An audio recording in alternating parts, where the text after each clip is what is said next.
हा 50 गाड्या ना भाऊ. होईल ना भाऊ ॲडजस्ट. काय विषय नाही भाऊ. बरोबर आहे, ठीक आहे. सागर, उद्या भाऊची रॅली आहे, 50 गाड्या लागणार आहेत. तुझ्याकडनं किती होणार आहे? माझ्याकडनं 20 होतील माझ्याकडून. आणि तुझ्याकडनं रे? एक विशिक पकडून चाल की. विषयच झाला, भाऊ एकदम खुश होणार.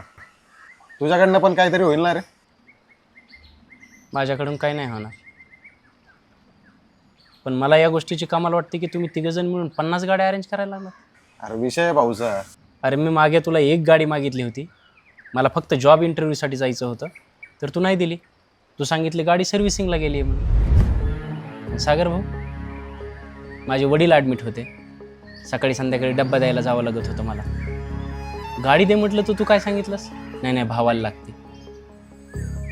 बापूराव, अरे तुझे वडील सारखं चलत फिरतात ना, तू त्यांना कधी गाडी देत नाही. आज या राजकारणासाठी तू 20 गाड्या अरेंज करायला निघालास. जायला मला हे कळत नाही, आजकाल या राजकारणापुढं नेत्यापुढं सगळीच नाती कशी काय हरायला लागली तरी. पहिलं कसं होतं ना, दोस्तासाठी काय पण, आणि आता नेत्यासाठी काय पण. खेळ मांडला